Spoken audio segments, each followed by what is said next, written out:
আসো ওটো আসেন আসেন আপনারাও আসেন আসেন সময় সামনে সামনে ওঠো একটু সামনে বসো এখানে বসো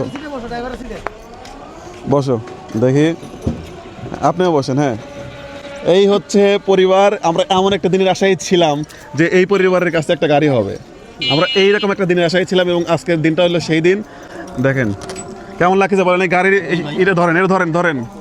আর এই যে এটা হলো আপনার চাবি, এটা হাতে নেন, চাবিটা দেন, ভেতরে দেন। হ্যাঁ হ্যাঁ ঠিক আছে। আলো হয়েছে, এই আলো দেন দেখি, আলো আছে না? হ্যাঁ বলেন এখন কেমন লাগছে গাড়ি? ইনশাআল্লাহ ভাই ভালো লাগছে, আমি অনেক খুশি ভাই। আপনাদেরকে অনেক ধন্যবাদ, অনেক খুশি থেকে আমরা পাইছি। আপনারা যদি ভিডিও না করতেন তাহলে আমরা এই গাড়িটা পাইতাম না। অনেক প্রবাসী ভিডিওর মাধ্যমে অনেক প্রবাসী ভাইরা দিছে ভাই। সময় বেলুন ফোটাও, দেখতে ফোটাই দাও। প্রবাসী ভাইদেরকে ধন্যবাদ, আপনাদেরকে ভাই ধন্যবাদ ভাই। ঠিক আছে ঠিক আছে, তুমি ফোটাও, আরিয়ান ফোটাবে একটা। হ্যাঁ ফোটাও ফোটাও। হ্যাঁ বন্ধুগণ, যাই হোক আমাদের সেই আনন্দঘন মুহূর্ত ছিল এটা। দেখেন এই গাড়িটার জন্য এত কষ্ট, মাত্র একটা গাড়ির জন্য একটা ফ্যামিলির পুরো একটা জীবন বরবাদ হয়ে যাচ্ছিল। এই ছোট্ট মেয়েটা লেখাপড়া করতে পারছিল না। ইভেন শুধু গাড়ি না, আমরা হচ্ছে ওর পড়াশোনার ব্যবস্থা হবে ইনশাআল্লাহ নাকি? পড়াশোনার ব্যবস্থা হবে, আপনি ইনকাম করবেন, আমি মাঝে সাথে আসবো। আপনি কিভাবে চালাচ্ছেন, ওর পড়াশোনার দায়িত্ব আছে, আমি তো দেখবোই, পাশাপাশি আরো যারা দায়িত্ব নিছে ওর পুরো পড়াশোনার দায়িত্ব আমরা দেখবো ইনশাআল্লাহ। ঠিক আছে, এখন আপনারা খুশি নাকি সেটা বল। তুমি খুশি নাকি? হ্যাঁ কতটা খুশি? অনেক খুশি ভাই। ভাই অনেক খুশি ভাই।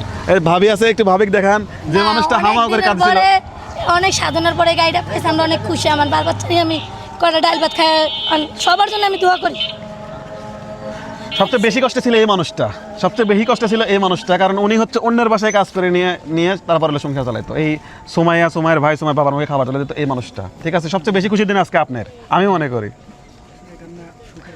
এই মানে উনি কিন্তু কান্না করে ফেলছে, এটা হচ্ছে সুখের কান্না, আসলে বলার মতো কোনো ভাষা নাই। এই গাড়িতে উনি উঠতে পারছে এবং সময় উঠতে পারছে, সময় বাবা উঠতে পারছে, এতেই আমার কাছে হ্যাপি। এখন আপনারা যে যেখান থেকে দেখছেন যত পরিমাণে পারেন শেয়ার করবেন, যেন এই সফলতার গল্পগুলো মানুষের মাঝে ছড়িয়ে পড়ে। এখনো কিন্তু সমাজে ভালো মানুষ আছে না, কি বলেন ভাবি? আছে না? যদি ভালো মানুষ আসতে আজকে আমি গাড়িটা পাইতাম না। ভালো মানুষ আসে থেকে আমি পাইছি গাড়িটা। সমাজে আপনাদের কেমন লাগছে, যারা এখানে আপনাদের কেমন লাগছে ভাই বলেন? হ্যাঁ ভালো লাগছে ভাই? কেমন লাগছে বলেন? আপনি একটু বলেন তো। এমন একটা মানুষের, ওনার কিন্তু একটা পা নাই, দেখছেন? ওনার কিন্তু একটা পা নাই, পাটা কিন্তু কাটা। উনি একটা রিক্সা চালাতো, সেই রিক্সাটা মানে এক জায়গায় রেখে হয়তো একটু ওয়াশরুমে গেছে, গাড়িটা চুরি হয়ে গেছে। তারপরে দীর্ঘ 3-4 মাস উনি একদম অসহায়ভাবে, লেখাপড়া সব বন্ধ হয়ে গেছিল। এটা ভালো হয়েছে, অনেক ভালো ভালো হয় নাই? অনেক ভালো হয়েছে। আপনার কি মনে হয় ভাই? ভালো হয়েছে? আপনারা খুশি ভাই? সবাই ভাই খুশি? হ্যাঁ ভাই অনেক খুশি। ঠিক আছে, এখন আমরা হচ্ছে এই গাড়িটা সময়ের বাবাকে একটু বলবো, আপনার একটু চালান, একটু চালান, আমরা দেখি একটু। এই সরো, সবাই সরো, একটু চালান, একটু চালান। হ্যাঁ অল্প একটু চালান। হ্যাঁ ভাই একটু চলে যাবেন, একটু চলে যাবেন। হ্যাঁ একটু চালান, আমরা এটাই দেখতে চাই।